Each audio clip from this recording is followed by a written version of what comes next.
What up, Facebook, Instagram, YouTube, whatever platform you're watching this on? This is the stories, details, the adventures of a Shark Tank entrepreneur. Kobe says what? R.I.P. Anyways, my name is Noel Durity. Most of people know me for creating the comb, the twisted up hair comb, which is a nice little invention of me taking a tennis racket, shrinking it, and turning it into these. I don't have them. Pause. Come back in. Never left.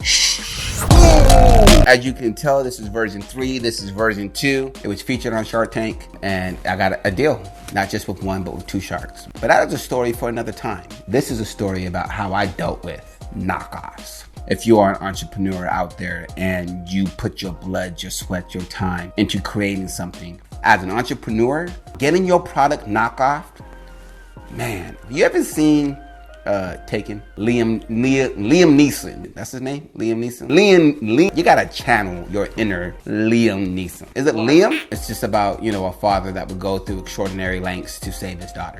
There's certain skills that I have developed. I don't know how to. I am first generation American. My family came over here in a crate. No, I'm just kidding. But my family came over here from Trinidad. And there was a lot of sacrifices that was made from my grandparents and my parents to allow me to have this life. And this is not just my American dream. You gotta understand, when I settle down, this is something as a black man I can pass down to my child. I can't thank America enough for that. I got to a point where I would just literally wake up every day and there'll be a new DM message. Hey, another knockoff. And it was just eating away at my soul to the point where I just had enough. I spoke to my lawyer. I gathered the necessary documents that I needed, and I wanted to gather enough evidence to take the people that were responsible to court and sue them if necessary. I got on a plane and I was a man on a mission. I was going to do whatever I needed to do to figure this out.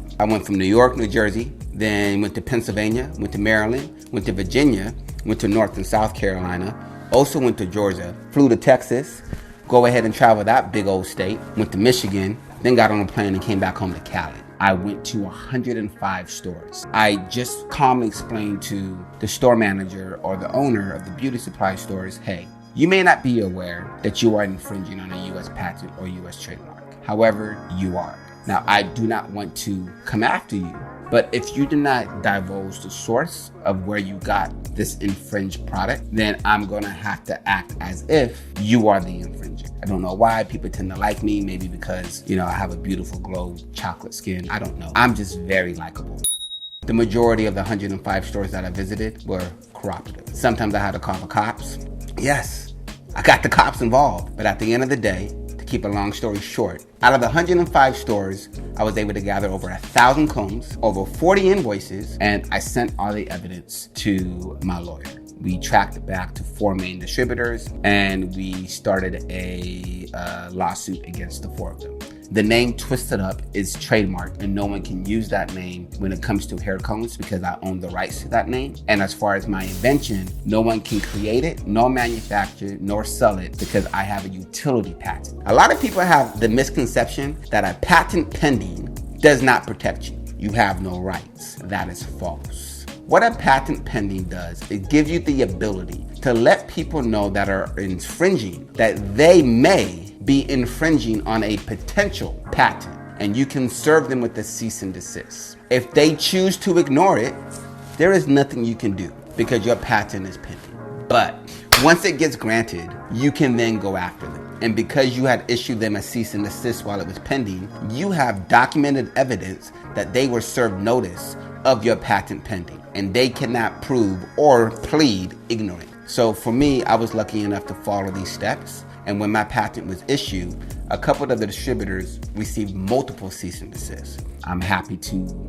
announce that after this 3-week tour, my lawyer was able to quietly settle with all 4 of them. Yeah, man, I'm very grateful to be living in America because I don't know as many countries that will allow you to just hop into some random store and protect that your IP like that. An entrepreneur is hard. It's a life that a lot of people want to do now because of social media, but I don't really think people understand the work that goes behind it. It is a lot of late nights, lonely nights, early mornings. And every time someone would DM me and Knockoff, I want to just say thank you so much because you push me to protect it. For those of you who are out there that DM the page, that DM me personally, all I can say is that I love you. I wish you the best. Seriously, you did me a huge favor. You didn't have to do it. I just really genuinely want to say thank you so much. I greatly appreciate you tuning in. I hope that you learned from this, and I hope that this brought you value. Tune in to my next story, because we got a lot. Take care. As always,